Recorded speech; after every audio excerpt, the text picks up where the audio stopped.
Vale, yo creo que ya está grabando. Gracias, ¿no? Hola. A ver, lo primero que voy a decir es que he cambiado un poco el formato por un par de razones. Bueno, solo por una. Quiero repasar un poco de teoría porque hasta ahora hemos estado viendo como muchas cosas y me gustaría como centrar todo para que tengáis pues una visión global de todo lo que estamos haciendo. Y luego, además, quería pues ver algunos conceptos que no hemos visto en clase que me parecen interesantes de cara a la práctica final y, bueno, por cultura general. Entonces, voy a hacer más teoría de la que tenía pensada, creo, y luego voy a hacer lo que tenía pensado de el repository, el service, bueno, el proyecto entero de Spring Boot y el testing lo dejamos para otra clase y así no se hace demasiado larga. Antes de empezar, Ignacio, no te veo aquí y siendo el alumno que siempre estás, me parece mal. Te lo perdono porque has tenido una fiesta, pero la siguiente te espero aquí. Bueno, después de esto, eh, para que no sea muy aburrida la teoría, voy a intentar contar la teoría en plan historia. Voy a ver qué tal va, ¿vale? Entonces, bueno, lo primero que voy a hacer es hablar de las APIs y las REST APIs. Entonces voy a empezar hablando de la web.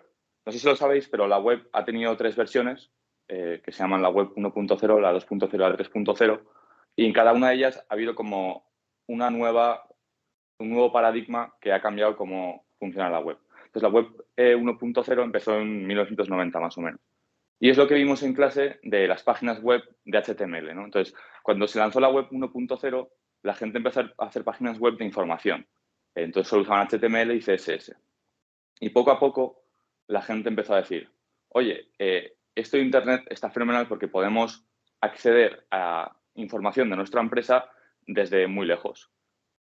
Entonces, empezaron a desarrollar estos verbos que vemos de get, post, put y delete para coger información y cambiar información de la web. Entonces, tú tenías una web, por ejemplo, en este caso vamos a hacer la de vinos, que es mi proyecto final, y con eso voy a hacer el ejemplo. Entonces, imagínate que eres en 1990 una empresa de vinos. Entonces, tienes tu página web con información sobre tu empresa. Y entonces se te ocurre que tú puedes poner en tu página web el catálogo de vinos. Entonces, ¿cómo podrías manipular la información, ¿no? ¿Qué cosas podrías hacer? Bueno, pues en tu catálogo de vinos tú podrías coger información. Pues por ejemplo, quiero que me des toda la lista de vinos. O también podrías a lo mejor meter nuevos vinos. O sea, crear. Entonces, tú quieres meter vinos, pero a lo mejor has metido un vino y te has equivocado en la información que has metido. ¿Qué más puedes hacer? Pues también deberías poder actualizar la información.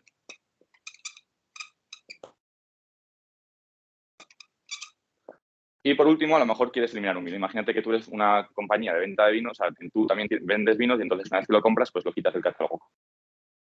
¿Cómo lo quitas? Pues eliminándolo.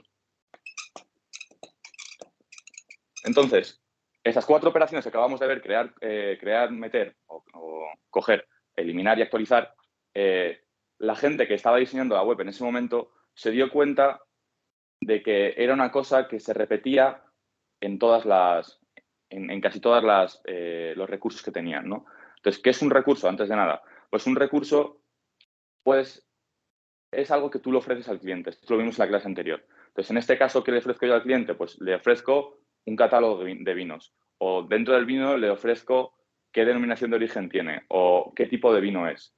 Entonces, esos son recursos.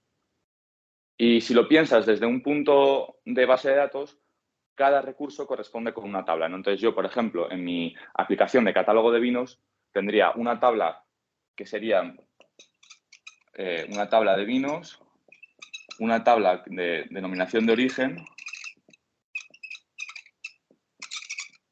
y una tabla de tipo de vinos, por ejemplo. Vaya, estoy como en Ikai, no me van los rotuladores. Vale. Entonces, cada tabla se corresponde con un recurso. Si os dais cuenta, estas cuatro cosas que he puesto, coger, crear, actualizar y eliminar, se corresponden con los cuatro verbos HTML, HTTP que hemos visto, ¿no? Entonces, coger se corresponde con el verbo get, crear con el verbo post, actualizar con el verbo put o patch, pero este no lo hemos visto todavía, y eliminar con delete. Voy a ver si tengo otro rotulador, un segundito. Voy a cambiar al verde. Y si no sé si os acordáis un poco de SQL, pero cada uno de estos verbos se corresponde con una sentencia de SQL. No sé si os acordáis. Get se corresponde con select, post se corresponde con insert, put con update y delete con drop.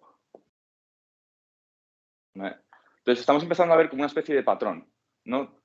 Los recursos en HTTP tienen las acciones que tú puedes tomar sobre los recursos en HTTP se llaman get, post, put, delete. La manera de interactuar con los recursos en SQL se llama select, insert, update, drop, pero realmente todos esos hacen la misma operación, ¿no? Que volvemos a lo mismo, es coger, crear, actualizar y eliminar. Vale, entonces estamos en la web 1.0. Tienes tu página en HTML y en CSS, tú tienes una API. Vamos a parar antes un segundo. ¿Qué es una API?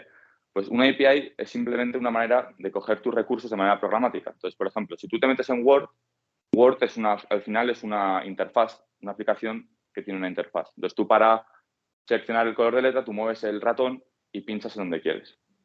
Pero si quisieses hacer eso de una manera programática, pues tú querrías que pusieses un comando o algo y se ejecutase. Eso es la diferencia entre una interfaz y una API. Entonces, cada compañía tiene su API.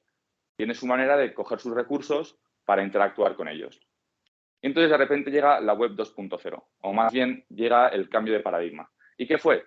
Pues que la gente poco a poco empezó a decir, oye, ¿no sería guay si pudiésemos interconectarnos entre compañías? Entonces, imagínate que yo soy una compañía de vinos y de repente llega Amazon, ¿no? Entonces dice, ¿no sería guay si yo pudiese conectarme a Amazon y empezar y subir mis vinos automáticamente para que se pudiesen comprar a través de Amazon, por ejemplo? O una empresa, que es un caso real, fue Twitter. Twitter dijo, oye, voy a hacer una plataforma social, pero todo el mundo puede desde otras páginas web conectarse a Twitter para enviar mensajes. Entonces empezó a haber como esta idea de que todas las empresas se podían interconectar entre ellas, ¿no? Y entonces, de repente, una explosión de APIs públicas. Entonces, la cosa es que la gente empezó a publicar sus APIs.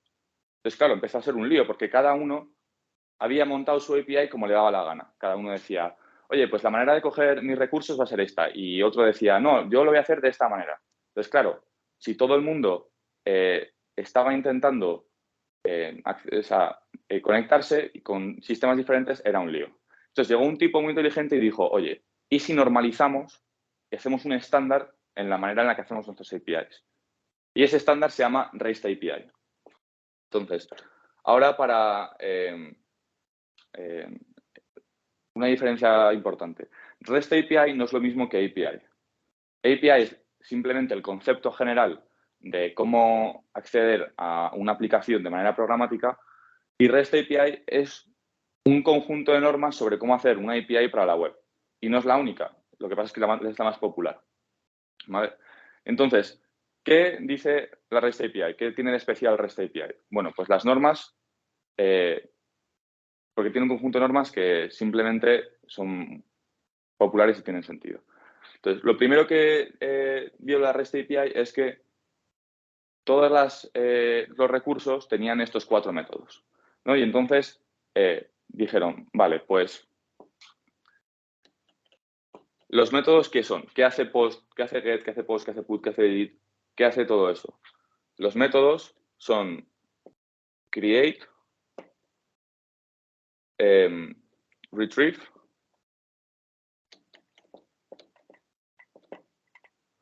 update y delete o destroy. En este caso es destroy. Entonces, no sé si os dais cuenta, pero las iniciales de estos 4 métodos se llaman CRUD. Y lo digo porque hemos visto en clase que hay una cosa que se llama CRUD repository. Entonces, el CRUD repository lo único que hace es implementar estos 4 métodos: create, retrieve, update, destroy. porque casi todos los recursos lo tienen. Entonces, ¿cuáles son las reglas de REST API? Vamos a ellas. Las reglas de REST API, lo primero que dicen es que cada recurso o cada endpoint tiene que ser o debería ser un nombre y no un verbo. Entonces, ¿a qué me refiero con esto? Tú, por ejemplo, quieres acceder a tus vinos, ¿no? Entonces, tú, para presentar tus vinos al mundo, tú tendrías una URL que fuese /vinos. Entonces, tú con /vinos accedes a las cosas. Entonces, vamos a exponer este recurso al mundo. Y exponer simplemente significa que tú lo haces público. Entonces, ¿tú cómo haría yo las URLs para que la gente accediese a mis vinos? Pues serían las siguientes. Get vinos me daría una lista con todos los vinos.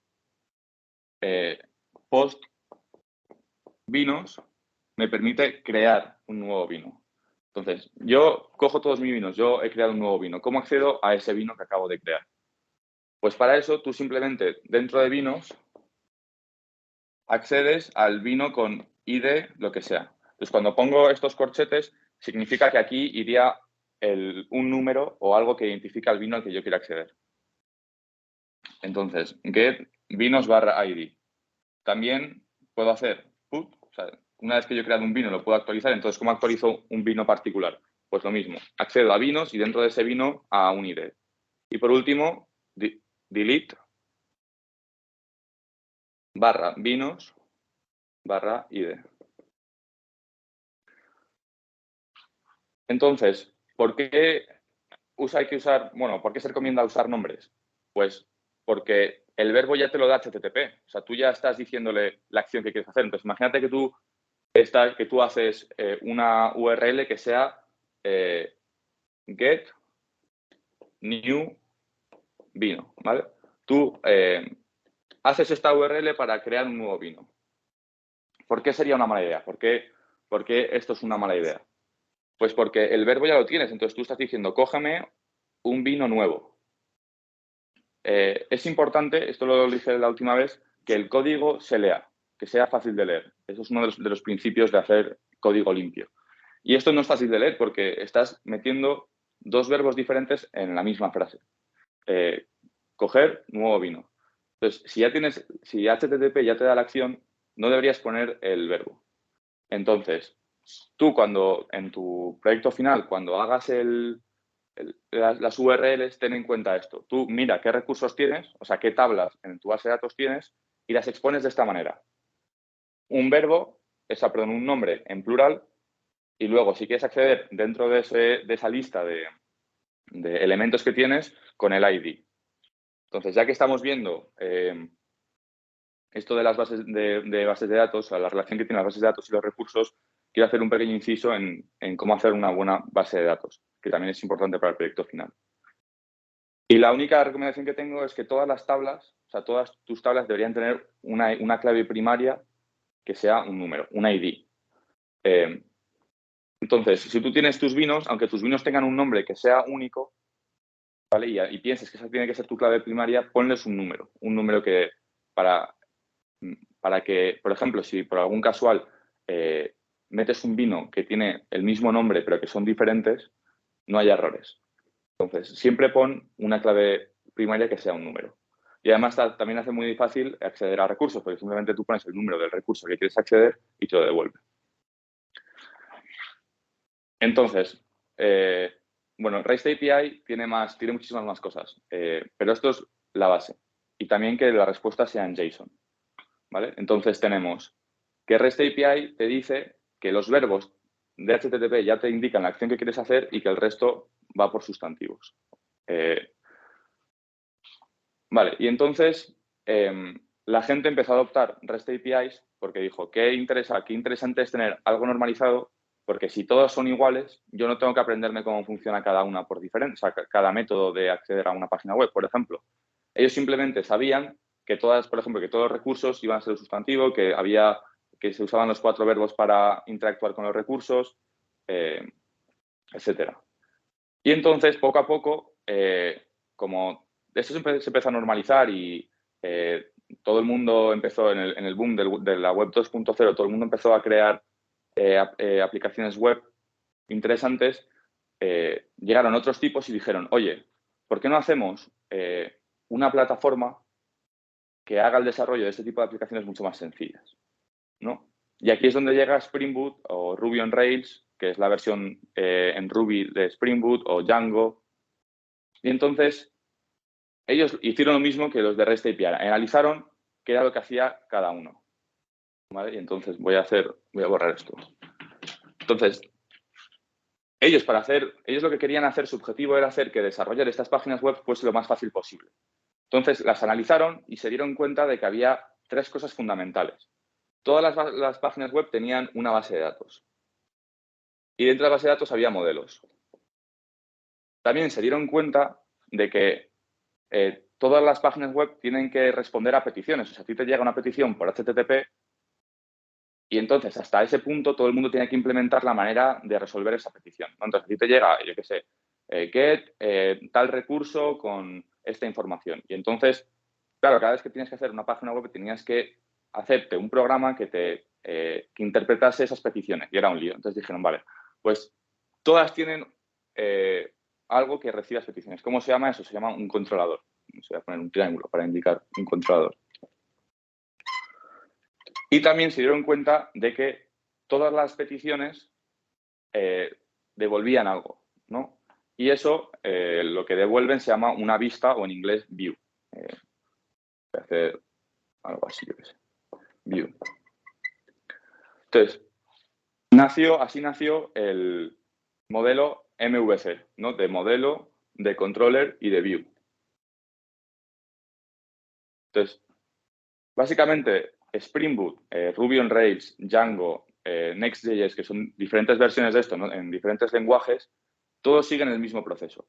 Ellos se encargan de hablar con la base de datos, que es un lío. Ellos se hablan de responder a tus peticiones, a las peticiones que llegan de HTTP, y ellos se encargan de generar la respuesta que va a ver el usuario, ¿vale? Y entonces, ¿cómo está esto implementado en Spring Boot? Pues en Spring Boot, el MVC básicamente se divide en 4 partes. Tenemos el modelo, los model, el service, el repositorio, modelo, repositorio, el service y el controller. Entonces, el modelo es, una vez que Spring Boot se ha encargado de transformar todos tus modelos a Java, tú puedes interactuar con la información de tus tablas en SQL desde Java. Repository, o sea, el modelo es la información y repository son las acciones. Entonces, Spring Boot y otras plataformas también se dieron cuenta de que las 4 operaciones básicas que se pueden hacer generalmente en todos los recursos son las operaciones CRUD, que he puesto antes: Create, Retrieve, Update, Destroy. Entonces, ellos dijeron, oye, si cada recurso tiene estas 4 operaciones, vamos a darle esas 4 operaciones ya hechas al usuario para que no tenga que implementarlas. Entonces, de ahí nace CRUD Repository en Spring Boot. Entonces, simplemente lo que hace CRUD Repository es decir, vale, como tú probablemente vas a implementar esas 4 operaciones, ya te las voy a dar yo hechas y luego tú las modificas como a ti te dé la gana. ¿Service qué es? Pues imagínate que tienes varios modelos, ¿vale? Tú tienes, por ejemplo, en mi aplicación de vinos, yo tengo mi modelo de vino, mi modelo de denominación de origen y mi modelo de tipos de vinos. Pues yo quiero que mi respuesta de vinos tenga la información del vino y luego el nombre de la denominación de origen. Pues eso lo haría en Service. En Service juntaría toda la información que necesito de mis diferentes tablas para dársela al controller. Entonces, tengo la información, opero con ella. ¿Qué quiero hacer? Quiero coger, quiero actualizar, quiero no sé qué. Se la doy al Service y Service lo une y compone la respuesta. Y controller simplemente dice, vale, ya tengo la respuesta que me han pedido, ahora voy a ponerla bonita para el usuario y se la voy a enviar. Y le voy a enviar, yo qué sé, el status code o lo que sea. Entonces, esos son los 4 pasos. Y siguen el modelo MVC. ¿Por qué digo esto de MVC? Pues a lo mejor os interesa investigar qué otras opciones hay por el mercado.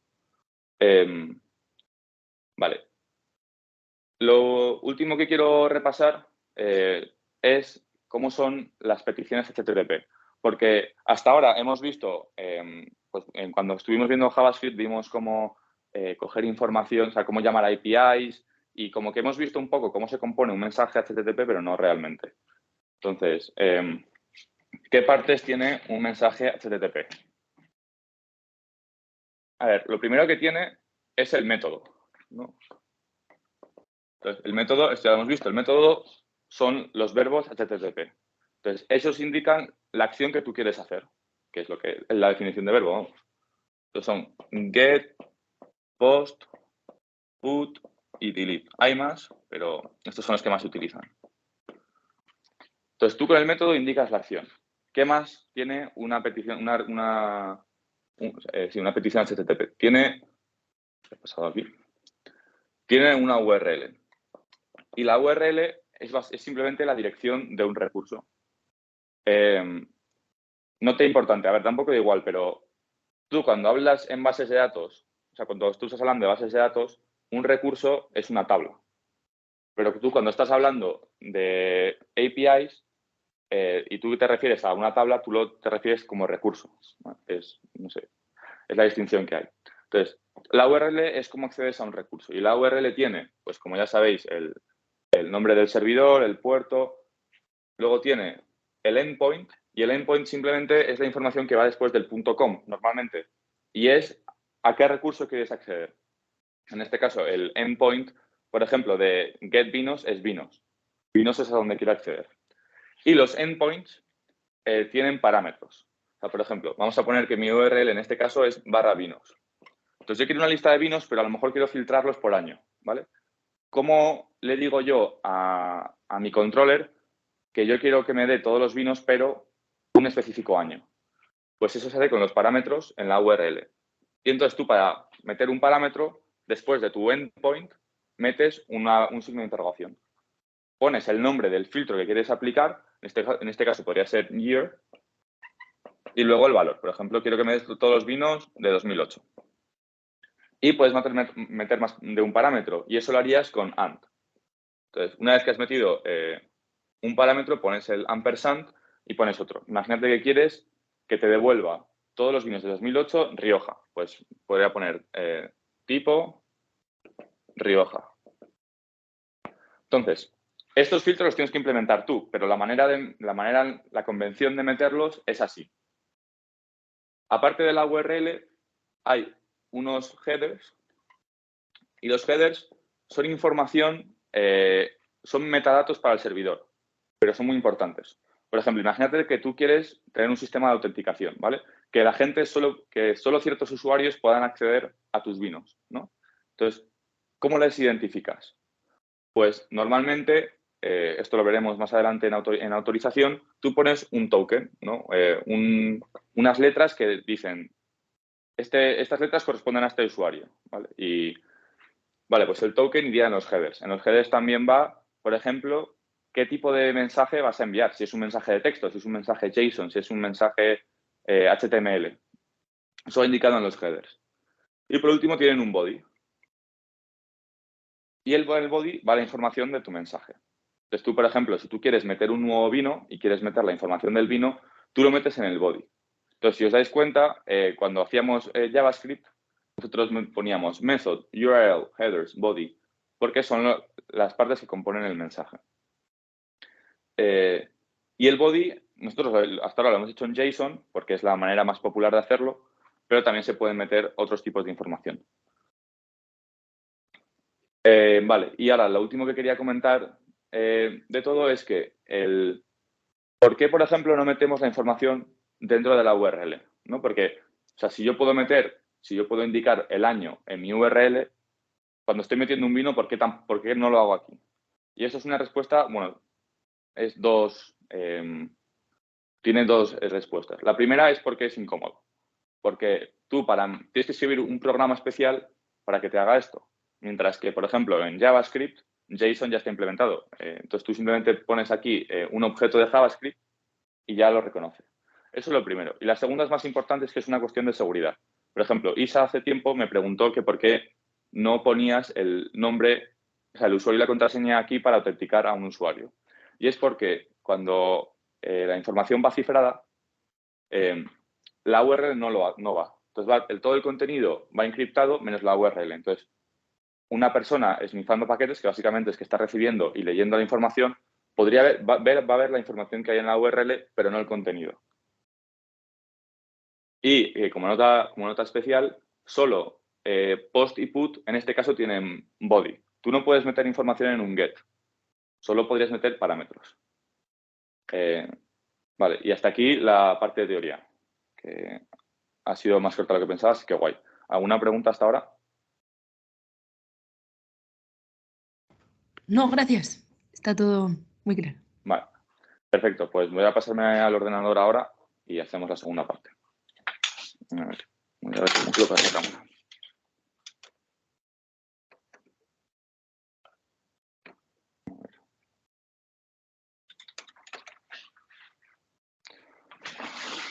Perfecto.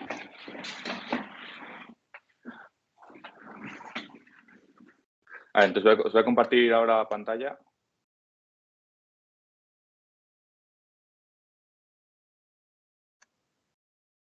Ok, ¿se ve la pantalla bien? Sí. Vale, guay. A ver, lo que he hecho, ya me he creado el repositorio porque, bueno, como lo hacemos siempre, pues he pensado que eso nos lo podíamos ahorrar ya.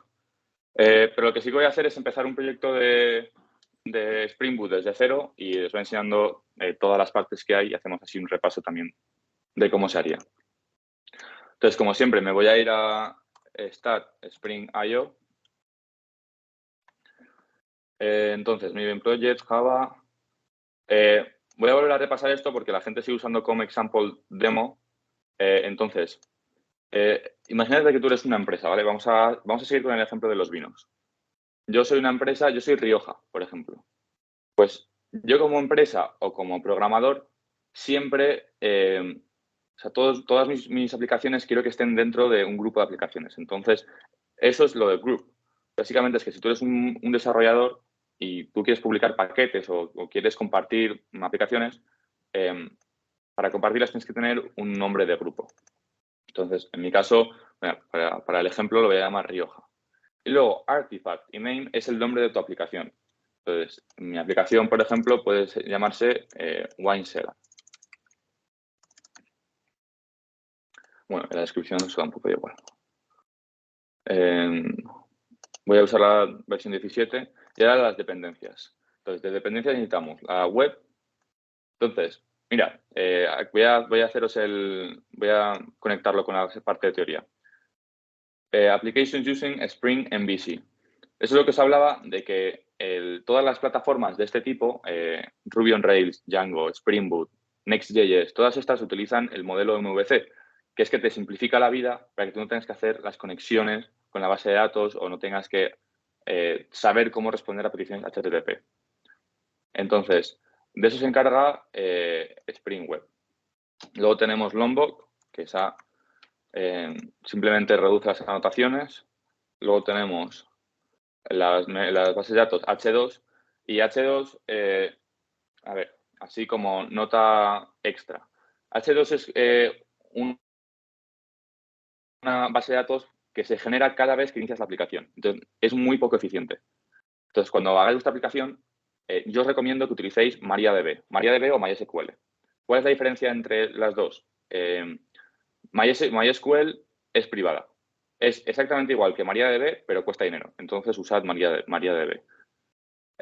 O también podéis usar Postgre, pero es más complicada de utilizar. Entonces, yo os recomiendo que utilicéis MariaDB. Creo que Juan Antonio ha dicho que vamos a ver cómo conectar, Spring Boot con MariaDB en una clase próxima, así que lo dejo para entonces.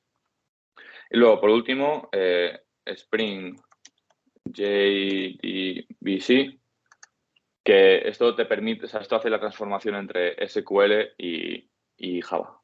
Entonces, con esas 4 dependencias ya podemos hacer nuestro proyecto. Entonces, lo voy a generar.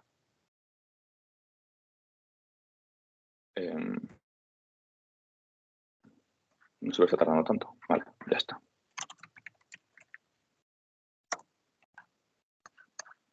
Y me lo voy a mover ahora a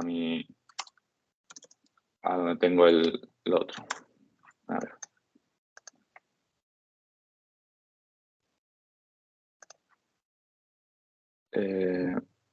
Clases. Si queréis meteros luego, o sea, si queréis ver lo que he hecho en GitHub, está bajo el nombre An Alternative MVC. Entonces, os metéis en GitHub y está público y podéis echarle un vistazo.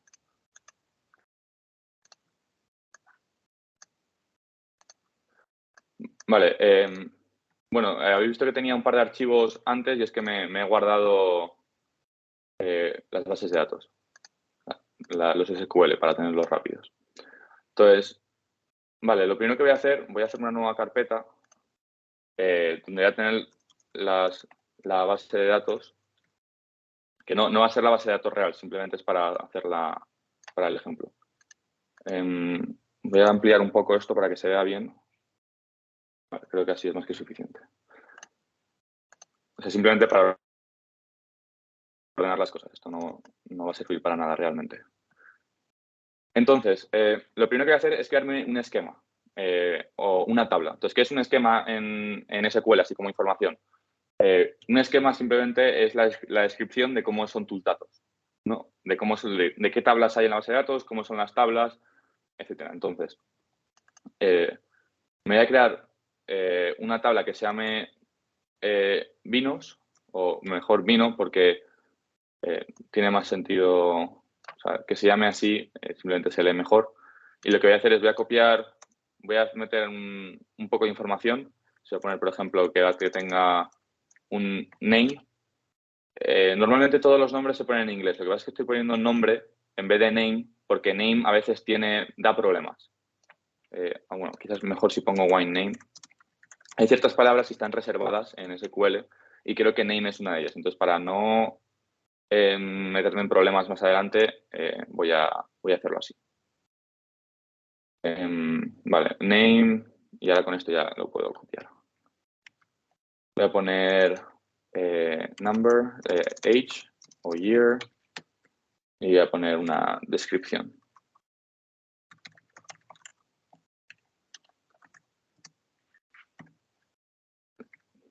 Vale, entonces va a ser una tabla con poca información, pero sirve para nuestro ejemplo. Entonces tiene un ID que va a ser un número. A ver, que esto no autoincrementa.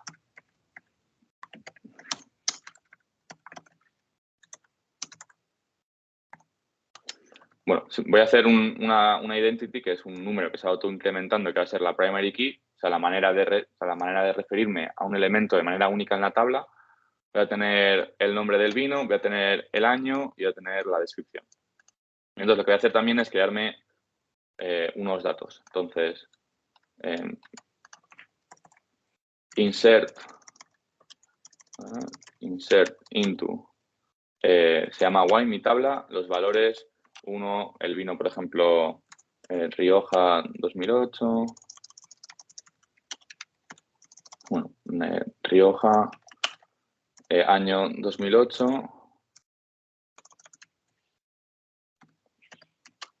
y tenía una descripción, voy a poner muy rico, por ejemplo, para no tardar mucho. Vale, ya me voy a hacer unos cuantos de estos.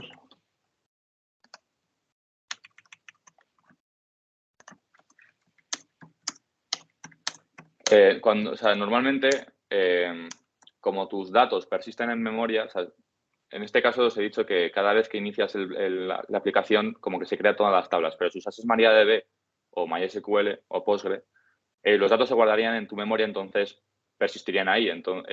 Y las claves estas se generarían automáticamente. Ahora las tengo que meter a mano, que es un poco rollo, pero normalmente se crean automáticamente. Voy a poner aquí, yo qué sé, Balduero, por tener algo diferente.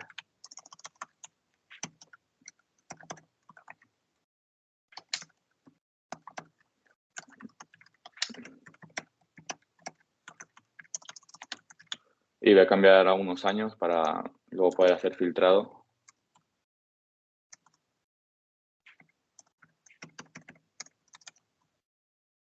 Vale, con esto nos vale. Entonces, ahora me he creado Data SQL, que es simplemente la información que quiero meter en la base de datos, me he creado el esquema y ahora tengo que meterlo en mi aplicación de Spring Boot. Entonces, lo primero que voy a hacer es ir a Resources. Entonces, en Resources tengo un archivo que se llama Application Properties. Aquí describes cómo vas, o sea, qué información o qué propiedades, como el nombre indica, tiene la aplicación de Spring Boot. Entonces, me encantaría deciros que sé qué cosas hay que poner, pero no lo sé. Entonces, yo lo que hago es copiármelas de los ejemplos de Juan Antonio y me lo copio. Y lo único que hay que hacer un par de cambios, ¿vale? Entonces, a ver, lo importante está aquí abajo, que son estas líneas de aquí. Este data source esquema 0, aquí le indicas dónde está el esquema de tu base de datos, que es esto que acabamos de hacer. Que le indicas qué información va a tener la tabla. Pues lo que me voy a hacer es, dentro de Resources, me voy a hacer una carpeta que se llame Database y me voy a copiar tanto el esquema como los datos dentro de Database. Y ahora, en Application Properties, le voy a decir, oye, la información de mi base de datos está dentro de la carpeta Database y en el archivo esquema SQL. Entonces, con esto le estoy indicando a Spring que mis datos están en esta carpeta Database en esquema. Y la segunda es esta línea aquí, que la voy a subir arriba para que se vea mejor, que pone Spring Datasource.data. Y aquí le indicas dónde están los datos que tiene que guardar o que tiene que cargar, ¿no? Porque cada vez que se inicia la aplicación, cargas todos los datos. Entonces, está dentro de Database en SQL. Entonces, yo técnicamente ahora, si inicio la aplicación, no me debería dar ningún problema. Entonces, voy a hacerme una terminal nueva. Voy a moverme a otra pantalla.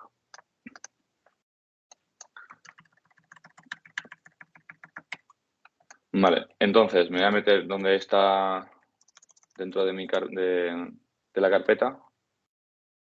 A ver, CD, creo que eso está dentro de clases. Sí.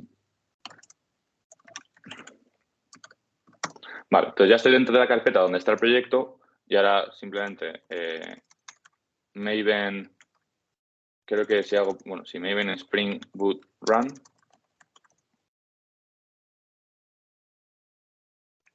Vale, ha habido un error. ¿Qué he hecho mal?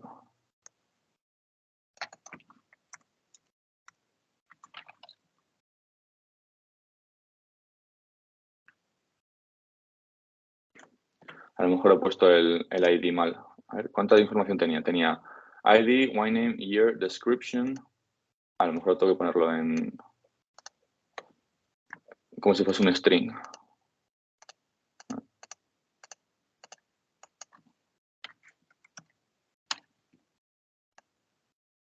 Bueno, voy a dejarlo así y me quito de problemas.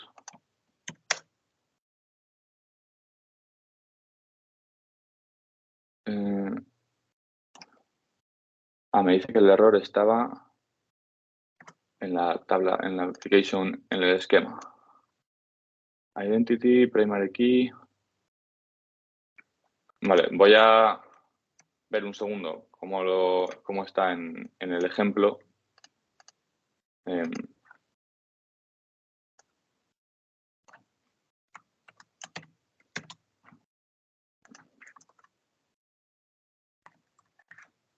Create table wine, create table no sé qué, drop table if exist. Vale, ahora ya debería estar.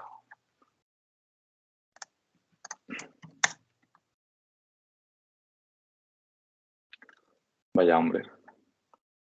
A ver, expected identifier SQL statement.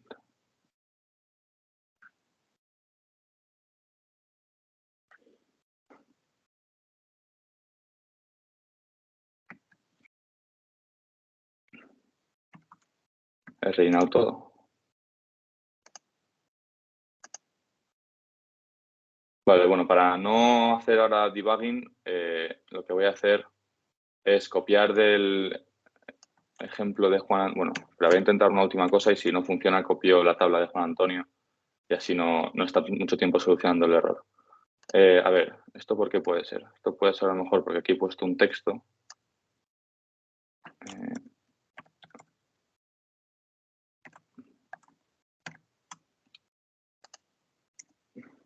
Voy a poner solo una casilla.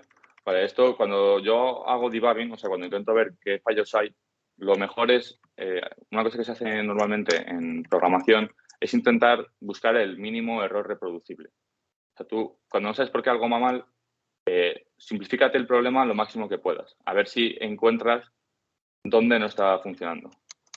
Entonces, yo tengo un ID, un nombre, un año y una descripción. Entonces, para simplemente si tengo que trastear, voy a reducirme todo a una sentencia solo. Entonces veo si esa sentencia va, que no ha funcionado.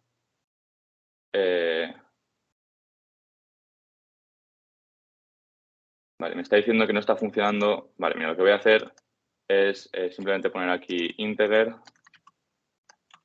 que es a lo mejor lo que está dando problemas. No, vale, voy a quitarme. A ver, él usa varchar 2. Esto no entiendo, es que cada engine de SQL tiene sus propias palabras clave. O sea, hay que leer esa documentación de H2 para saber qué palabras hay que utilizar. Por eso yo estoy teniendo problemas. Yo me sé las de MariaDB, pero no me sé estas. Entonces pensaba que iban a ser las mismas, pero veo que no. Vale. Voy a copiar esto.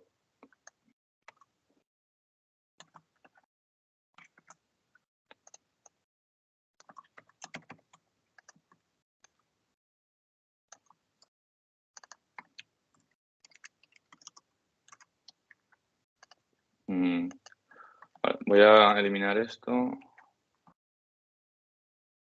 Voy a dejar un número.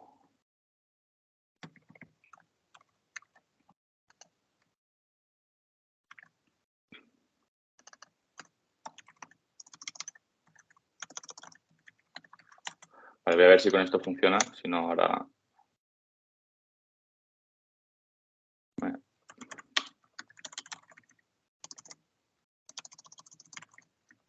A lo mejor es que no me he descargado las...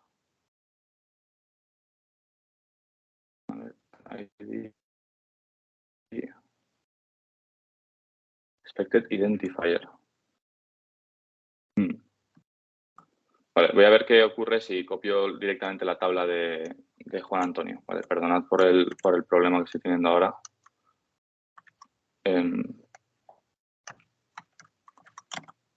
Voy a copiarme también, es que quiero ver si es la configuración que he hecho o si es que he descrito la tabla mal, que podría ser perfectamente. Entonces, vamos a ver si así funciona.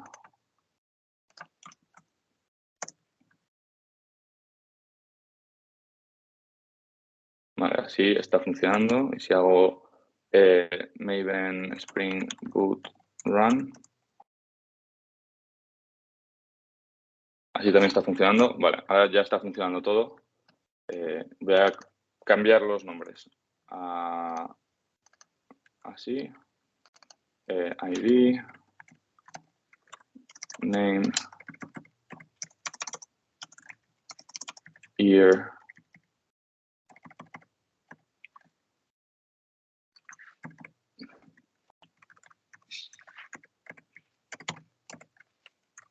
Description.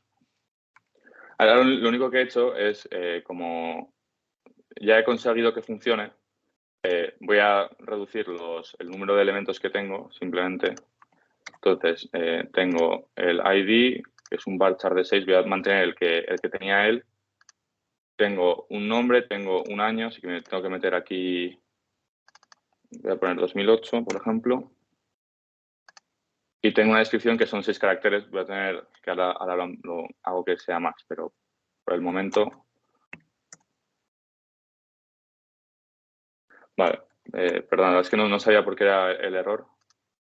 Debe ser por la manera que tiene a lo mejor los números no pueden ser nulos en H2. Es que es posible, cada engine de estos tiene sus propias palabras. Bueno, ya que está funcionando, lo vamos a dejar así, no vamos a tocar más. Voy a ampliar la longitud de la descripción y ya tenemos nuestra base de datos, ¿vale? Voy a cambiar esto a Rioja y voy a cambiar esto a Muy Rico, como teníamos antes. Voy a hacer unos cuantos, 14, 15, 16, 17. Voy a poner Valduero.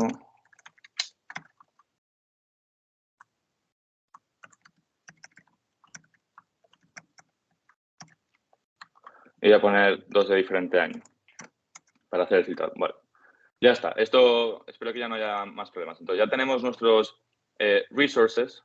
Entonces tenemos una base de datos en SQL. Lo que nos interesa ahora, como si os acordabais, teníamos en nuestro modelo MVC, teníamos que hacer un modelo, ¿no? Teníamos que ver cómo esos datos se corresponden a cosas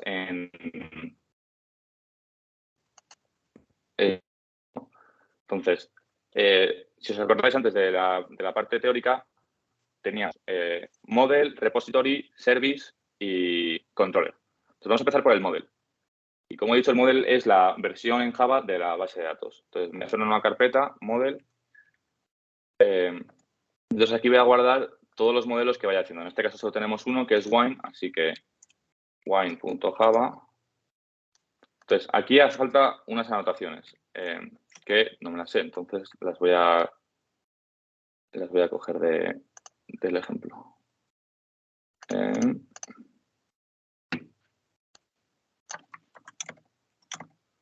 Esto es uno de los problemas que tiene Java, que es que hay que usar anotaciones, que básicamente una anotación añade funcionalidad extra a lo que rodea, ¿no? Entonces, por ejemplo, add table rodea public class y le añadirá funciones de Java para que puedas hacer la conexión.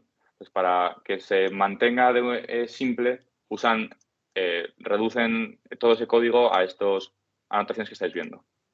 Entonces, imagino que a medida que las vayamos utilizando nos acordaremos de ellas, pero por el momento, como son muchas, yo simplemente lo que hago es copiarlas, que yo creo que es la manera más sencilla. Entonces, lo que estoy haciendo aquí nada más es simplemente decir, hay una tabla en mi base de datos que se llama wine, que es la que he hecho aquí en esquema. ¿Vale? Entonces, tengo una tabla que se llama wine y quiero que te conectes con ella. Y ahora lo que hay que hacer es relacionar estos valores que tengo aquí, ID, name, voy a cambiar esto a wine name, ID, wine name, year, description. Tengo que generar variables dentro de mi clase wine que se corresponden con estos valores. Entonces, yo tendré un ID que sea private string ID. Vale, ahora, ¿cómo relaciono yo wine name con algo en Java? Pues simplemente tengo que pasarlo a camel case. ¿Vale? Entonces tendría que poner private string wine name. Entonces automáticamente Java, bueno, Spring Boot va a relacionarme este wine name con este wine name, ¿vale? He puesto, o sea, quería poner el underscore para que vieseis cómo se transforma. Luego voy a pasar mi number a un entero, entonces private in year y por último otro string que es description. Vale, entonces ya tengo mi modelo hecho. Ahora vamos a la siguiente fase. Si os acordáis, o la mayoría de endpoints o de recursos que vosotros tenéis publicados tienen 4 métodos. O sea, no siempre van a tener los 4 métodos, el create, el retrieve, update, destroy, pero normalmente sí los van a tener. Entonces, voy a hacerme un repository.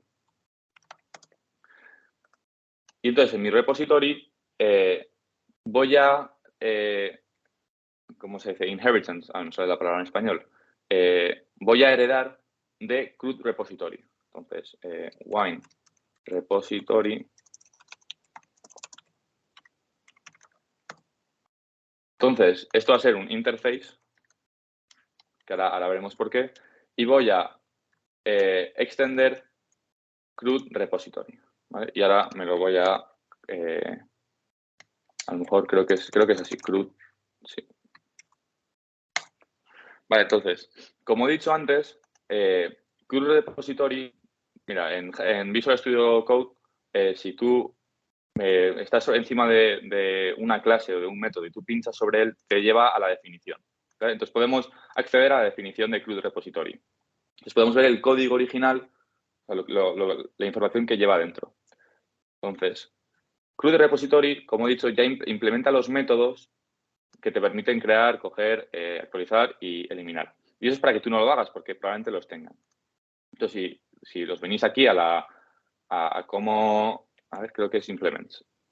Perdón un segundo. Estoy casi seguro de que es implements, pero... Ah, no, extends, perdón. Entonces, ellos, lo veis, ya tienen los métodos para guardar, eso es en caso de que quieras crear o actualizar, para buscar, para que te devuelva todo, para eliminar. Entonces, ellos ya han creado los métodos para que tú no los crees, porque es algo muy común. Y luego, en CRUD Repository tienes que decirle qué modelo quieres que estén actualizando, que en nuestro caso se llama Wine. Y lo otro que necesita es saber de qué tipo es la clave primaria, ¿no? Entonces, la clave primaria, si nos vamos al esquema, es ID, que es de tipo varchar, pero si nos vamos a Java, vemos que varchar se transforma en un string. ¿Vale? Entonces, ¿de qué tipo es nuestra clave primaria? Nuestra clave primaria es de tipo string. Y le tenemos que pasar esta información, voy a cargar el modelo, le tenemos que cargar esta información para que él sepa sobre qué tiene que actuar, ¿vale? Entonces, yo ahora mismo, si no toco nada, ya voy a poder acceder a Wine Repository, por ejemplo, al método que se llama findAll, que me va a devolver todos los vinos que hay en mi base de datos. Vale. Una vez que tengo mi repositorio, voy a ir a la siguiente fase, que es Service. Entonces, para la aplicación que estamos haciendo nosotros ahora, el Service tiene poco sentido porque nosotros no estamos buscando información de diferentes partes. Pero la separación de tareas, cuando hagamos proyectos más complicados, va a ser útil. Entonces, por ahora no lo voy a... O sea, por ahora no va a ser útil, o sea, va a ser redundante, pero en un futuro será útil. Y entonces, en Service, esto sí que es una cosa que no entiendo y no me gusta no entenderla, es que Juan Antonio insiste en que hagamos primero un interface y luego extendamos el interface. No me gusta no saberlo porque no entiendo la utilidad de hacerlo, pero para simplemente que vayamos acorde con clase, me voy a hacer el interface.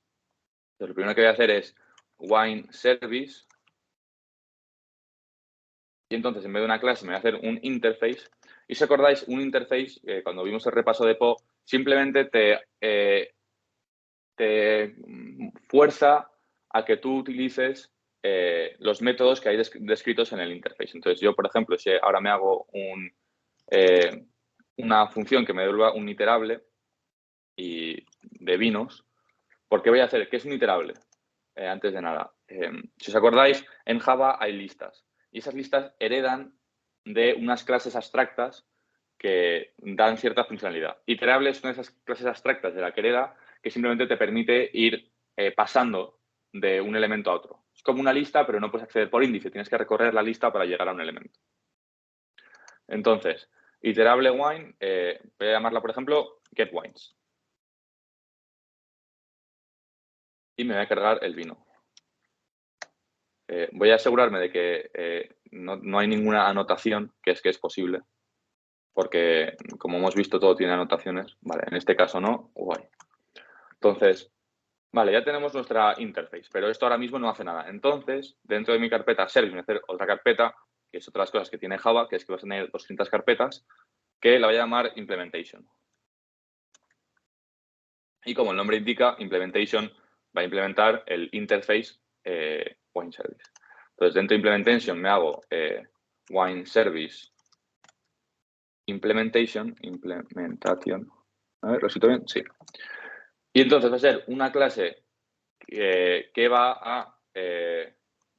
una clase... Joder, que va a implementar wine service. Entonces yo, el momento que pongo wine service, que implemento wine service, me está saltando un error y me dice que es que no estoy implementando wine service get wines. Y es lo que decíamos de la interface, que te obliga a que tú implementes o sobreescribas los métodos. Entonces, vamos a ello. Era un método que devolvía un iterable de wines, se llamaba getWines. Y, a ver, sí. Y tiene que devolver un iterable de vinos.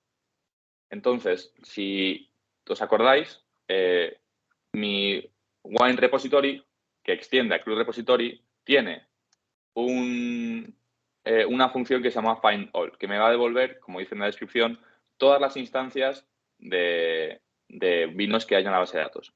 Entonces, yo puedo decir que getWine simplemente va a devolverme, bueno, desde eso tengo que inicializarlo. Entonces, lo que voy a hacer es cargarme, hacer un autowire de mi wine repository.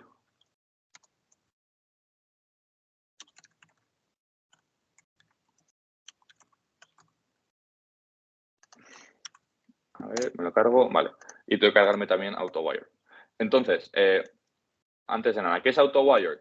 Si os acordáis de JavaScript, cuando tú quieres hacerte una instancia de una clase, tú, por ejemplo, imagínate que yo me quiero hacer un wine repository.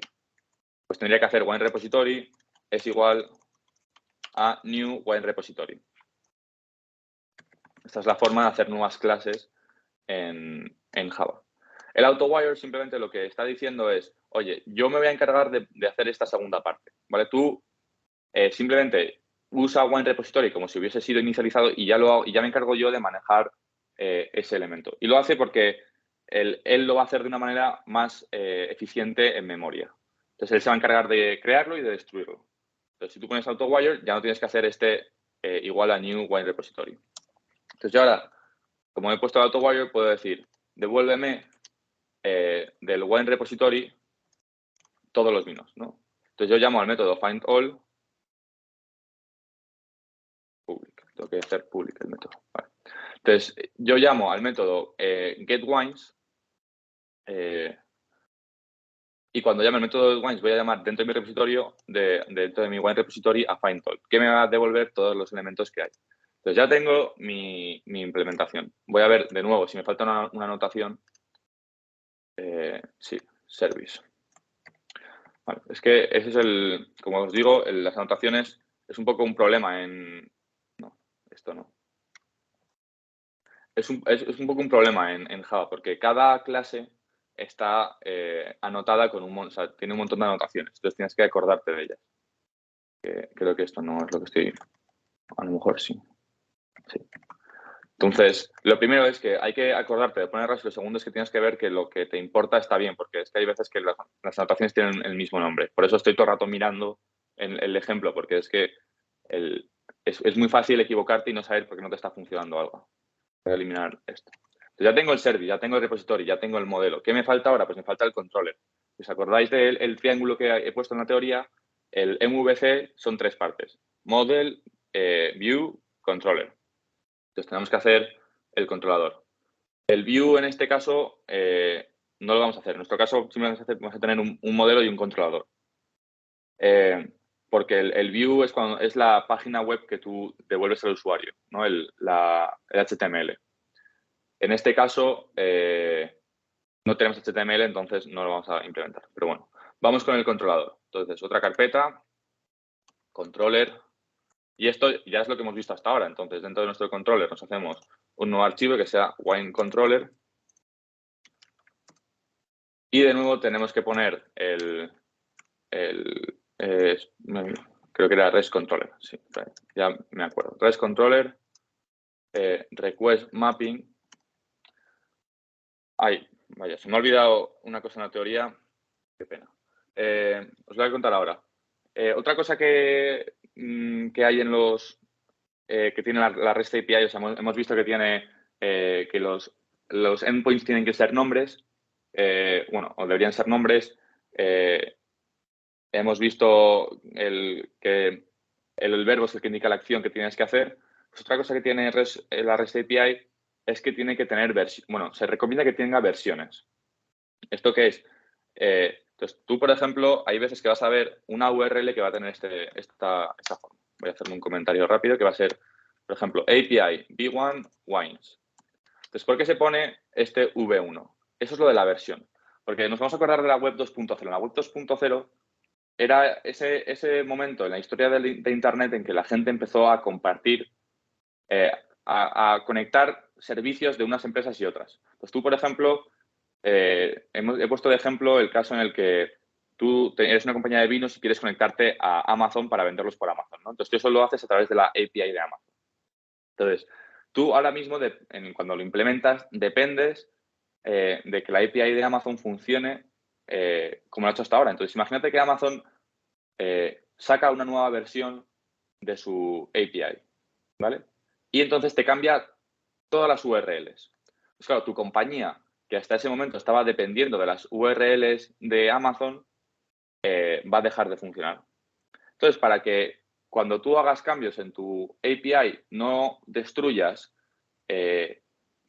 a otras compañías que están utilizando tu API, tú haces versiones. Entonces, tú cuando quieres actualizar tu API, tú haces una nueva versión. Imagínate que yo saco una nueva versión de mi API de Wines, entonces haría V2 y aquí las nuevas URLs.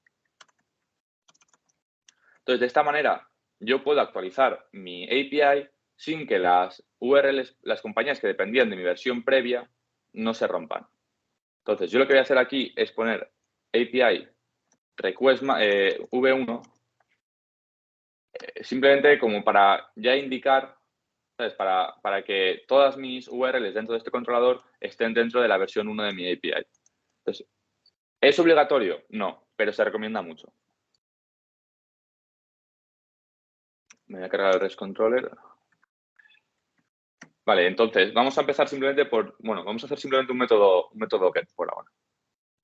Entonces, hemos visto que eso era add get mapping barra wines.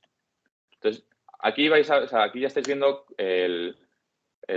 la normativa de las REST API, que es que yo para acceder a todos mis vinos voy a usar la palabra wines y el verbo ya me está dando la acción, quiero coger todos los vinos. Entonces voy a hacerme un public, no sé si es public o private, un public response entity, response entity. Y este response entity va a devolver un iterable de vinos.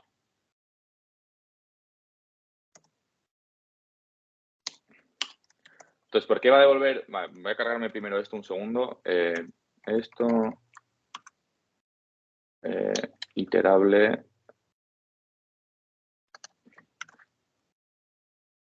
¿Por qué no me carga vinos? A ver, vamos a... Esto lo que voy a hacer es simplemente hacerme como una variable para poder cargarme, o sea, que Visual Studio Code me cargue la clase que yo quiero. Como un truquillo ahí.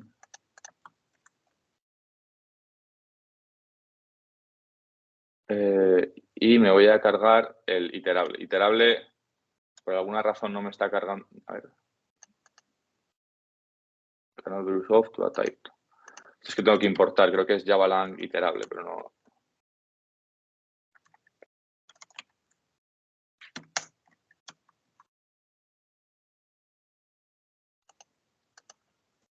A ver, vamos a ver cómo...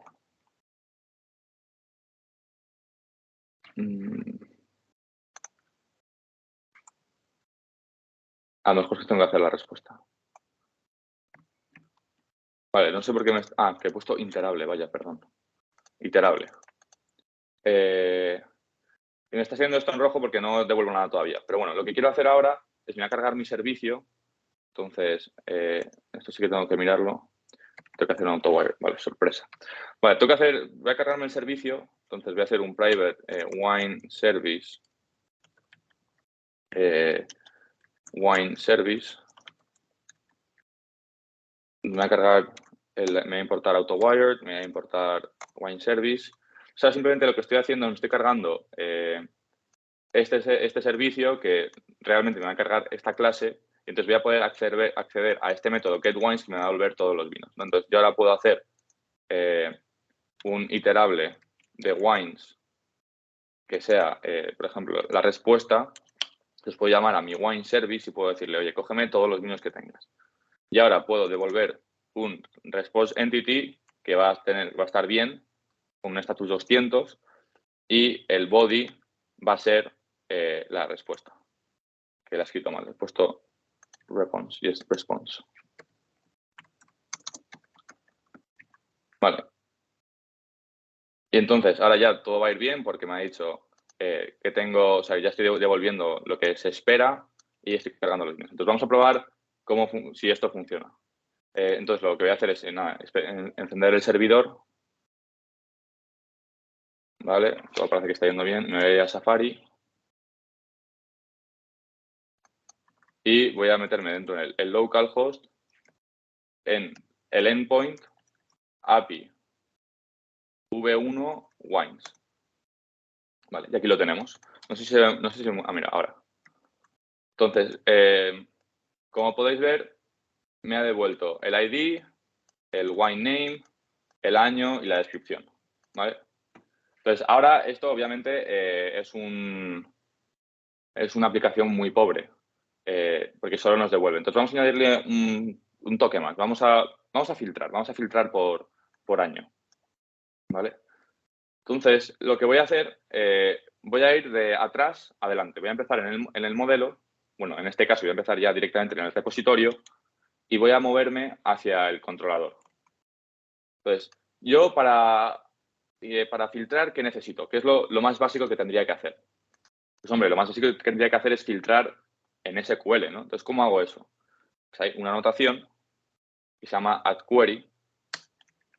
Básicamente me permite generar sentencias SQL desde Java. Entonces, no sé si os acordáis, pero en Java, o sea, perdón, en SQL, para coger información tenías que hacer select from, ahora dices la tabla, la tabla se llama wine. Entonces, este asterisco me coge todo. Y luego, para filtrar, hacías where. ¿Y por qué vamos a filtrar? Pues, por ejemplo, en nuestro esquema vamos a filtrar por año, por ejemplo. Entonces, where year es igual. Y ahora, claro, tenemos un problema. ¿Cómo metemos en esta query información? Lo primero que hacerme antes de eso es, voy a hacerme un método, un public iterable wine, que es getWines by year. Entonces, cuando yo llame a este método, desde algún sitio le voy a pasar el argumento. Entonces, esta anotación me permite coger este año e insertarlo en esta sentencia de SQL. ¿Y cómo lo inserto? Pues con 2 puntos year. Voy a verificar antes que nada que la sentencia que estoy haciendo es correcta, que es posible que no lo sea. Sí, vale. Es que ya dudo a veces. Vale. Esto de wine es para asegurarme de que está cogiendo, porque imaginaros que hay otra tabla que tiene otro atributo year. Para que no se líe, le voy a decir, oye, búscame el year dentro de la tabla wines. Entonces, le estoy diciendo, cógeme todo de la tabla vinos donde el año sea igual a 2 puntos year. Y esto lo que simplemente está diciendo que year va a estar, o sea, que esto lo coja de los argumentos. Y me va a devolver un iterable con vinos. Entonces, ya tengo hecha esa query. Entonces, ahora me puedo ir al servicio, más bien, entonces puedo hacer una nueva clase que se llame iterable. Vamos a hacerlo bien desde el principio. Lo que voy a hacer, mejor que eso, simplemente pasarle, o sea, que ahora getWines tome un argumento. ¿Vale? Entonces, yo cuando llame a getWines desde mi repositorio, o sea, desde mi controlador, perdón, le voy a pasar un año. Y entonces, en mi implementación de este interface, en Wine Service Implementation, también tengo que recibir ese argumento. Entonces, lo único que voy a hacer ahora es decir, if year es mayor que 0 y year no es igual a null,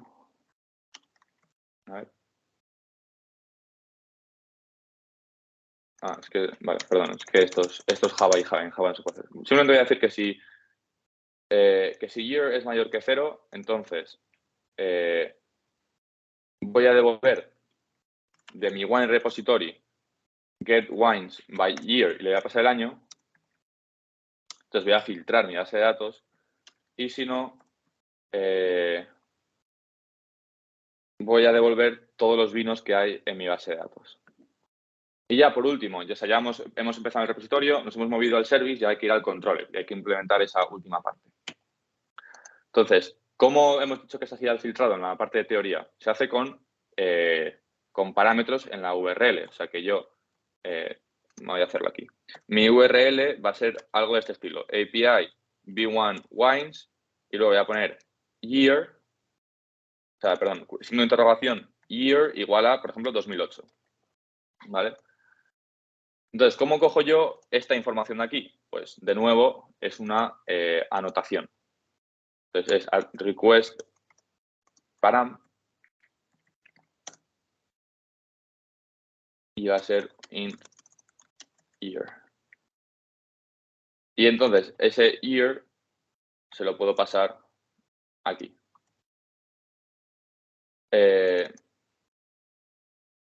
A ver, vamos a... Creo que esto me va a volver un string. Sí. Request param, lo que pasa es que no te devuelve un número, sino que te devuelve un string. Entonces, esto debería ser string year.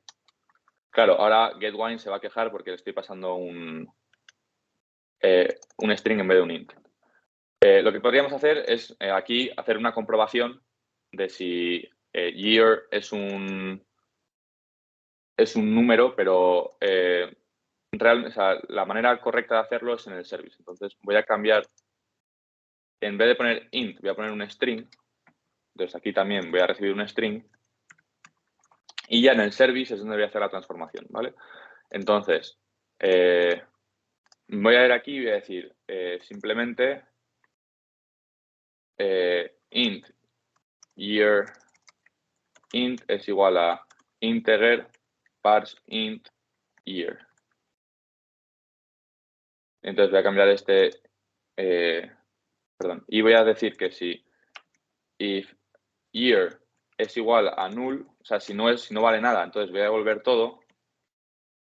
Y si year no es igual a null, o sea, que tiene algún valor, pues voy a asumir que el valor que ha metido está bien y voy a filtrar por años. Entonces, en vez de year, tiene que ser year int.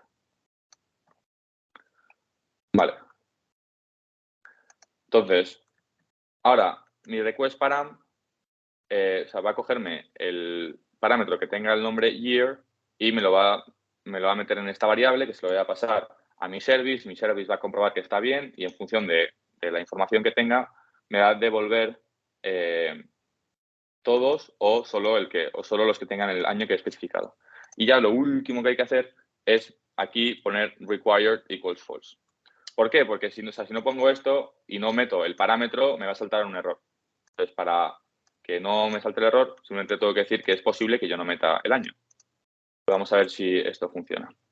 Entonces, me voy a ir aquí, me voy a volver a cargar el servidor. Entonces, yo ahora, si me vengo a Safari, debería volver a llamar otra vez ¿lo veis? Estoy llamando a la URL de antes y me devuelve todos. Pero ya ahora debería poder poner barra, signo de interrogación, year y meter 2008, por ejemplo.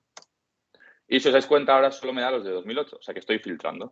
Y si pusiese, por ejemplo, 2009, solo me da los de 2009. Vale, eso está fenomenal.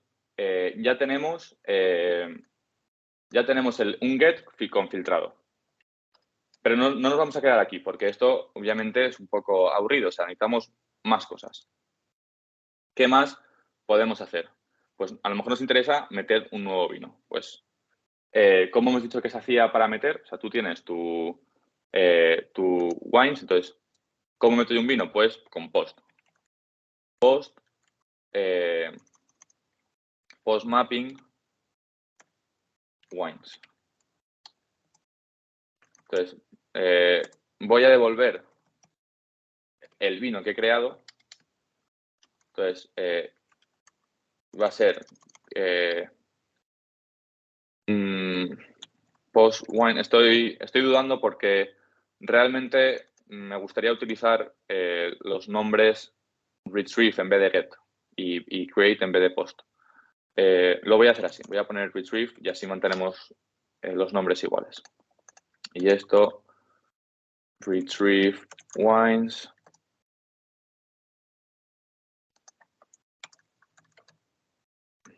Esto lo que acabo de hacer es si tú pulsas F2 o F2 en Visual Studio Code te permite cambiar el nombre de una variable y te lo cambia en todas las variables. Entonces, yo me voy al service, he cambiado el nombre de getWines por retrievewines y aquí también.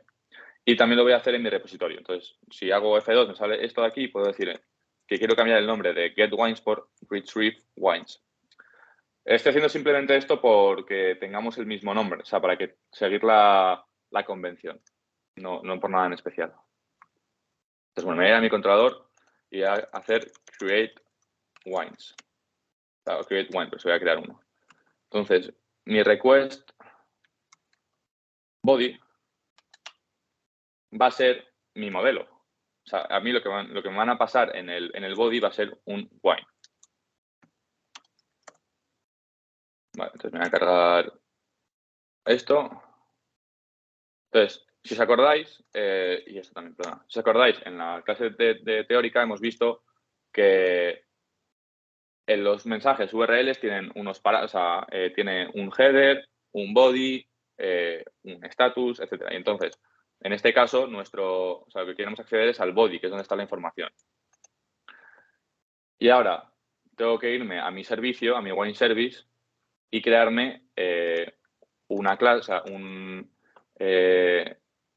un método, perdón, para crear el wine, o sea y quiero que me devuelva el vino que he creado. Entonces, create wine, le voy a pasar el vino que quiero crear. Entonces, ahora me está saltando un error en mi service implementation porque quiero crear un nuevo vino, entonces voy a hacer un public wine, create wine. Le voy a pasar el vino otra vez. Esto, como podéis comprobar, es un poco repetitivo. Y entonces, ahora tengo que irme a mi wine repository y vamos a ver. Public. No sé si puedo devolver un wine. Voy a devolver un sí. Entonces, create wine, le voy a pasar. No sé si esto es un poco territorio inexplorado para mí. Voy a ver si esto funciona.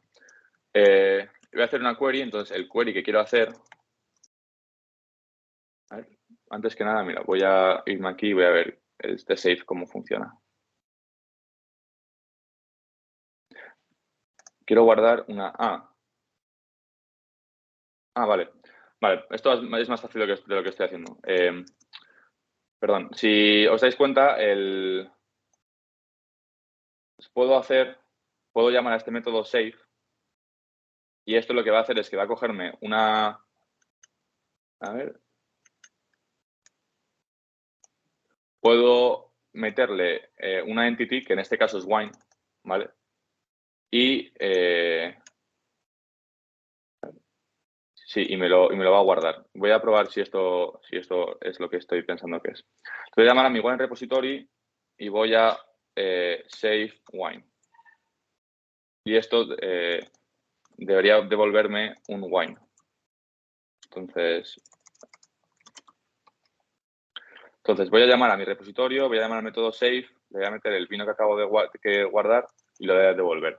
Entonces ahora me puedo ir a mi service, a mi implementación del servicio, ya lo tengo, ¿vale? Y ahora ya me puedo ir a mi controller y decir, quiero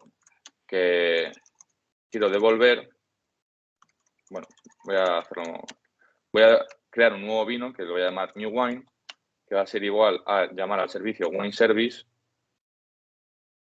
donde voy a crear el vino que acabo de pasar y lo voy a devolver. Por supuesto, ahora estoy asumiendo que todo lo que estoy haciendo está bien. O sea, aquí habría que estar preparado para errores, o sea, porque es posible que meta algún dato mal. Entonces,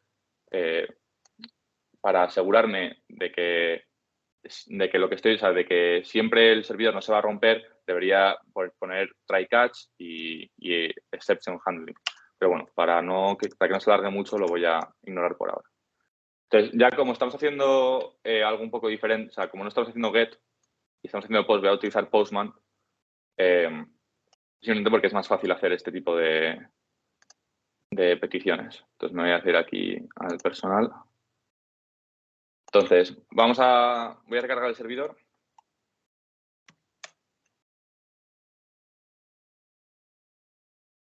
Entonces, ahora voy a ver que mi método get funciona. Entonces, API v1 wines. Vale. Entonces, bueno, ya como podéis ver, aquí Postman ya me lo pone bonito. Entonces, podemos ver la información. Puedo seguir filtrando. Voy a ver que eso sigue funcionando, que vamos, debería ir porque no ha cambiado nada, pero vale, ahora solo me aparecen los vinos de 2008 y ahora ya vamos a probar a hacer un nuevo vino. Entonces, voy a hacer post y entonces voy a meter un nuevo ID y para eso simplemente voy a irme a mi tabla que tenía antes, aquí. Voy a coger el último ID que he hecho y lo voy a sumar, le voy a sumar uno al número. También tengo un wine name, que es... a ver, voy a meter un nuevo Rioja. Vale. Ahora voy a meter un año. Voy a poner 2010, por ejemplo. Y voy a meter una descripción que va a ser no tan rico. Entonces ahora, si le doy a post, esto debería ir bien. Es posible que no vaya, pero... Vale, pues no ha funcionado. Vamos a ver cuál es el error.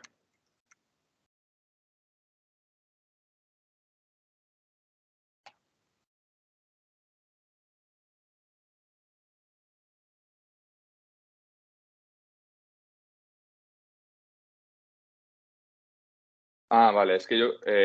vale, creo que lo que está pasando es que el save simplemente intenta actualizar. Y no queremos actualizar, sino que queremos crear. Vamos a ver si hay un método que nos permita crear un nuevo entity.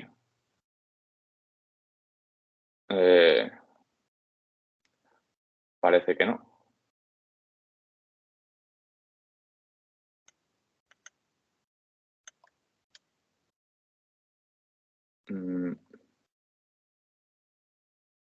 A lo mejor tenemos que escribir la sentencia de SQL nosotros mismos. Vamos a probar eso. Entonces, voy a hacer add query, insert into wine, values. Entonces, a ver, ¿qué recibimos de nuestra petición? A ver, public wine, create wine. Recibimos nuestro vino. Entonces, insert into values necesitamos, tenemos un wine ID, tenemos un wine name, tenemos un wine year y tenemos un wine description. Entonces, en mi implementación, en vez de llamar a save, voy a llamar a create wine. Entonces, de nuevo es posible que esto no funcione, pero bueno, vamos a probar.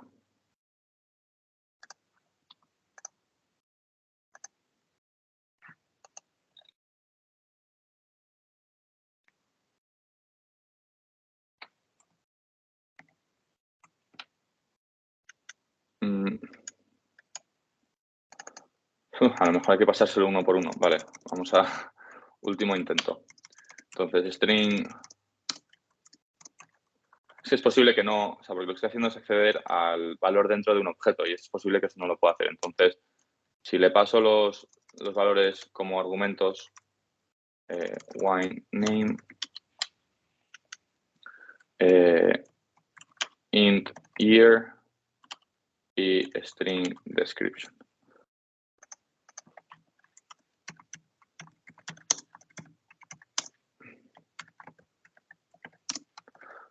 Probablemente haya una forma más fácil de hacer esto, pero por el momento entonces le vamos a pasar un OneID.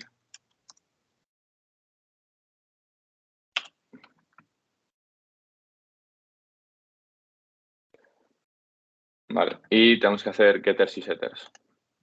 Porque estos son métodos privados, entonces vamos a ver, voy a comprobar si Juan Antonio lo tiene público simplemente por curiosidad. Vale, no. Vale, lo que voy a hacer es voy a buscar simplemente en internet como insert model in Spring Boot, porque es posible que lo esté haciendo mal y tal, no quiero que enseñaros algo que no está bien.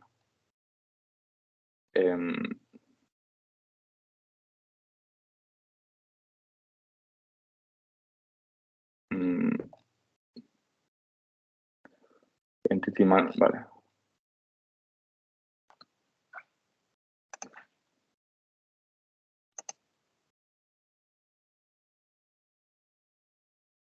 Es posible que haya hacer, a ver, getters y setters. Bueno, para no estar aquí mucho tiempo buscando cómo meter valores dentro del... Sí, dentro de una tabla, lo que voy a hacer es voy a obviar el método de crear y en la próxima clase me lo veo bien y lo hacemos, porque es que no quiero estar aquí mucho tiempo buscando. Entonces, nada, voy a ignorar el método post y simplemente voy a trabajar con update y con delete, que eso sé que están implementados y no tenemos que hacer nosotros la implementación. Entonces, lo que voy a hacer es simplemente voy a cambiar este método por update wine y voy a cambiarlo por delete. Vamos a ver qué nos devuelve el CRUD repository para delete. Delete, vale, no nos devuelve nada, es un void. Vale, pues void delete wine. Y queremos pasar queremos pasar el ID, que es un string. Vamos a pasar directamente el wine. Ok, entonces en nuestro repositorio, en nuestra implementación del servicio, tenemos que hacer los métodos. Entonces hemos hecho un nuevo método que se llama wine update wine, entonces tengo que crearlo aquí, wine update wine. Voy a recibir un vino. Entonces, simplemente tengo que llamar al método que he llamado antes, que lo había llamado mal, que es el de save. Y eso me va a devolver un vino. También voy a poner el keyword, o sea, la anotación override. Eso simplemente es para como dar por explicitar que lo que estoy haciendo es sobreescribir un método, y también tengo que crear a ver, me está yendo mal el teclado, perdón. Override, public void, delete wine. Y entonces lo que voy a hacer es llamar dentro del wine repository a delete by ID. No, perdón, voy a cambiar esto por un string. Delete by ID y le voy a pasar el ID. Y aquí también lo voy a cambiar por el ID. Ahora veremos por qué. Entonces, en nuestro controlador, vamos a hacer un método que se llame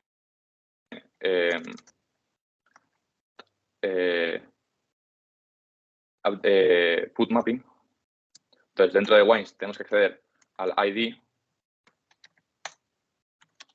con un response entity. Aquí voy a devolver simplemente un vino.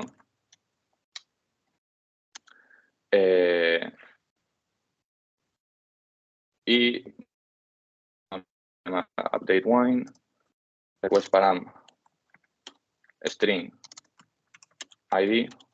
Entonces con esto voy a cogerme este valor de aquí,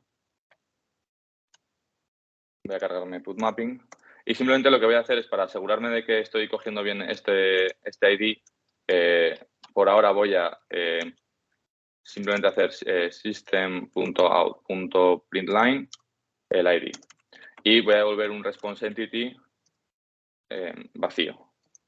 Esto es simplemente para comprobar que estoy cogiendo bien el ID y no estoy haciendo algo mal. Entonces, response entity OK, body null. Vale, entonces, si recargo el... Vale, vamos a ver si meto aquí en Postman, yo qué sé, ABCD1 y lo mando.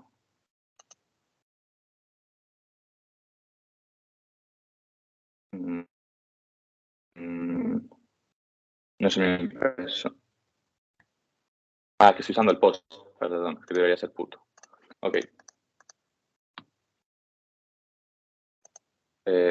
Require request parameter ID. Es posible, perdón, es que es posible que no se llame request param.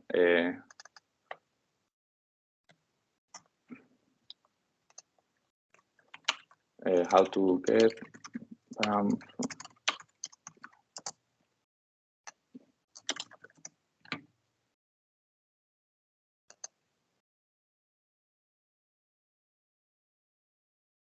No.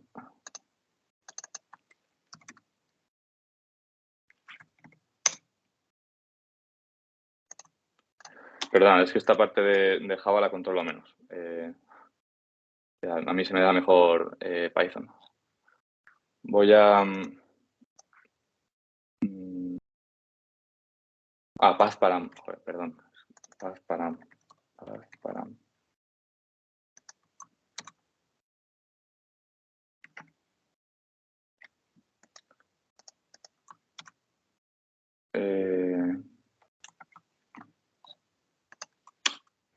Spring Boot.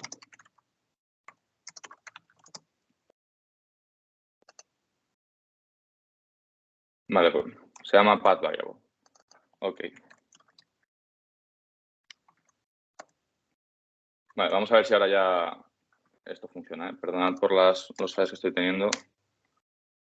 A ver, ya está funcionando.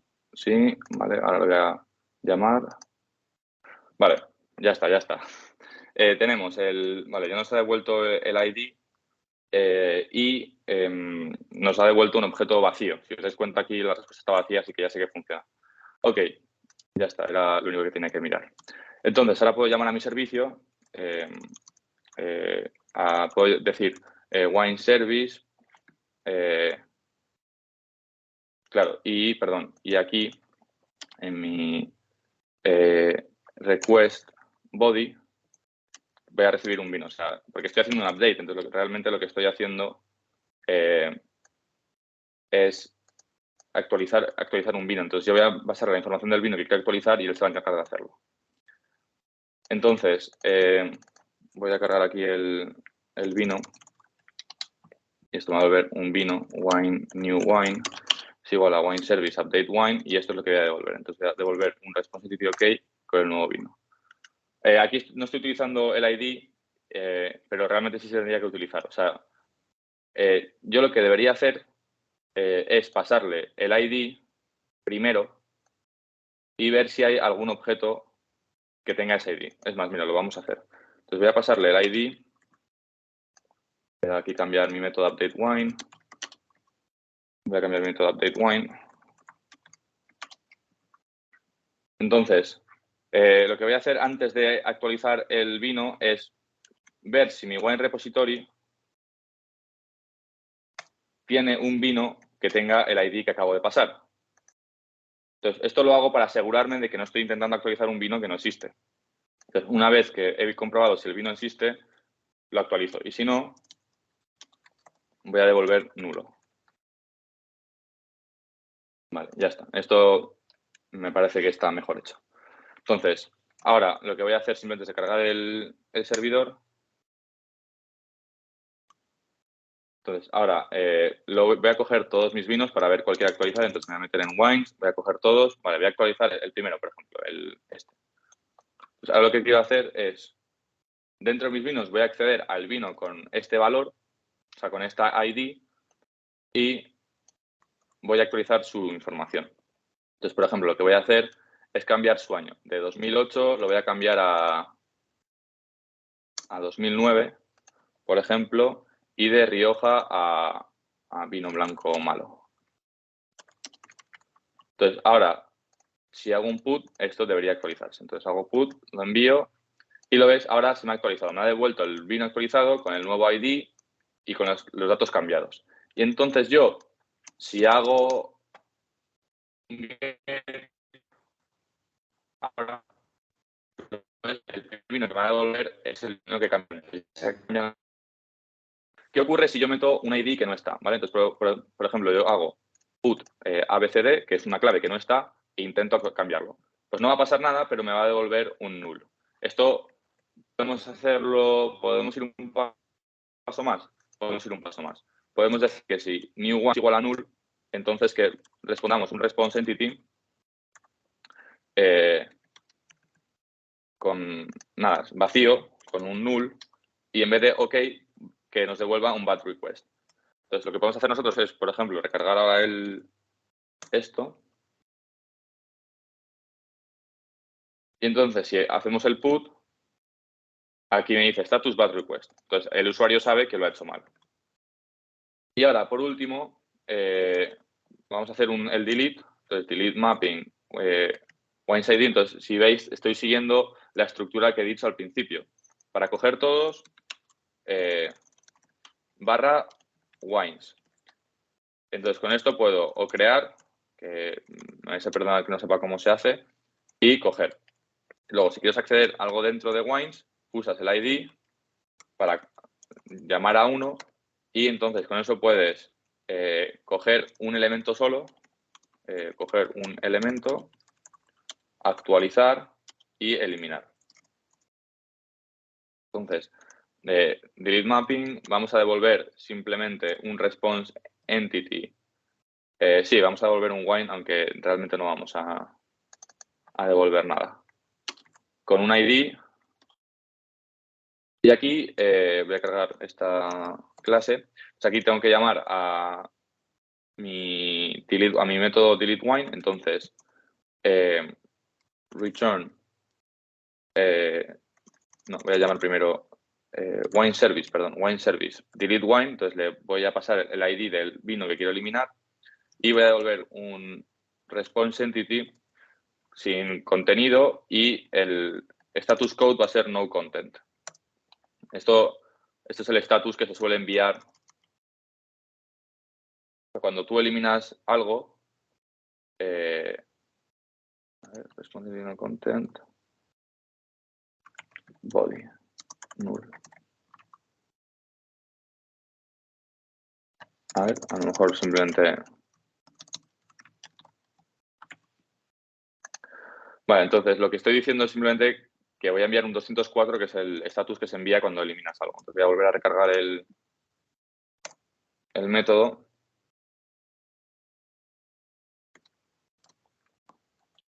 Voy a irme a Postman y voy a intentar eliminar el primer vino.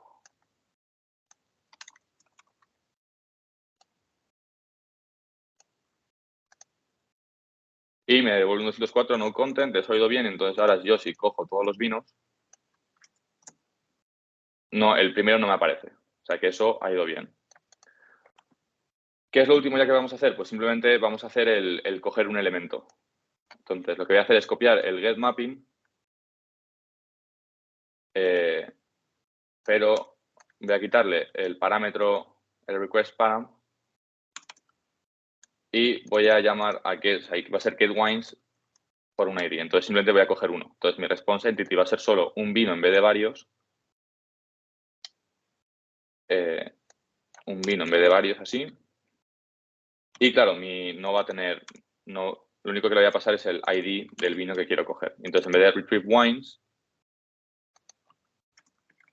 pass variable string ID, O sea, cuando voy a coger el ID que me viene de la URL, se lo paso a un método que voy a definir ahora que se va a llamar retrieve_wine, que no he definido todavía, claro.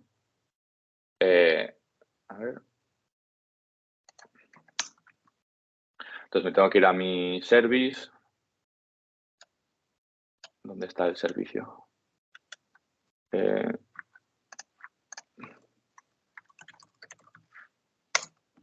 Voy a hacer un nuevo wine, retrieve wine y le voy a pasar el ID.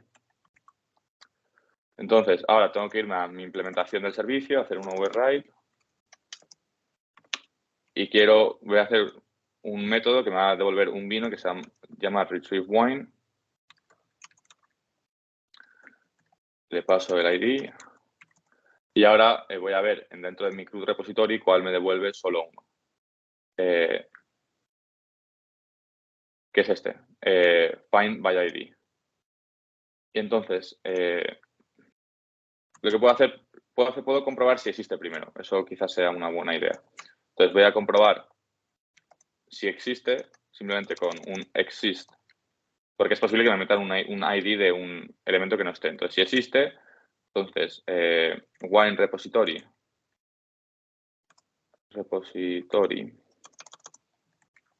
find by ID, le paso el ID del elemento que estoy buscando. Vale, es que lo voy a hacer con una sentencia SQL que va a ser más sencillo. Voy a hacerme a mi wine repository y voy a hacerme simplemente un query que me coja por ID, donde el ID sea igual a, quiero que me coja por ID. Public iterable wine, retrieve wine, le paso el string. Entonces esto me va a devolver varios vinos.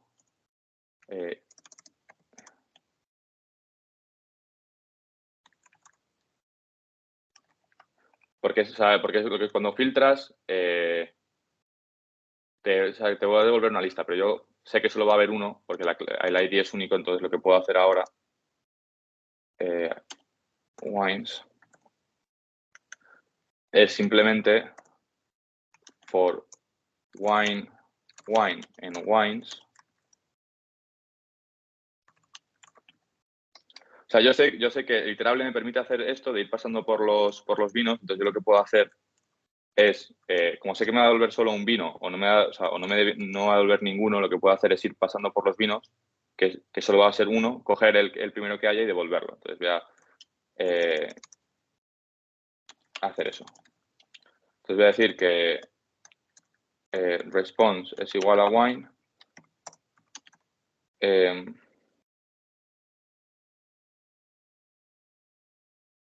Y ahora, if response es igual a null, significa que no he encontrado ninguno.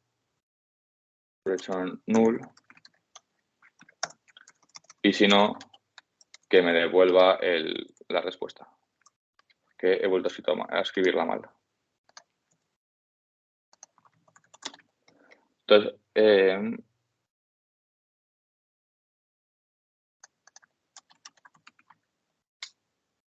vale, entonces con este código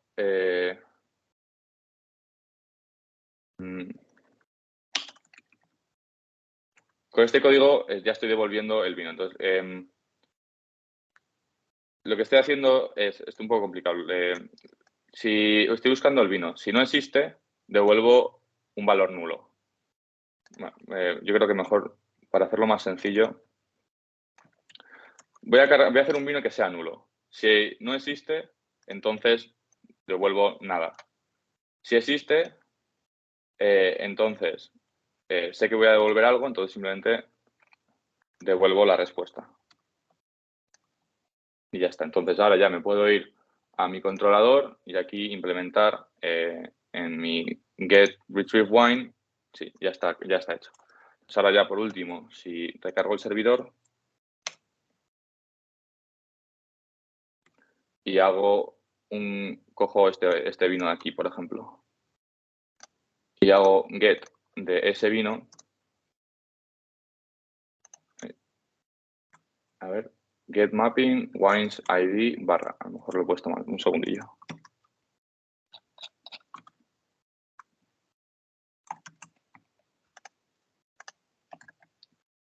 Get wines con ID. Ya está, es que faltaba la barra final. Entonces, ahora ya, si llamo a ese método, lo veis, me devuelve solo una instancia de ese vino, que es la que he pedido. Vale, para no alargar más la clase, vamos a parar aquí. Lo primero, siento haberme trabado en la parte de crear. Para la siguiente clase veo bien cómo se hace y os lo cuento, y también vemos testing. Y ya está. Gracias por aguantar hasta aquí, los que habéis aguantado. Mira, la cámara está mal puesta. Y nada, nos vemos en la siguiente. Hasta luego. Gracias.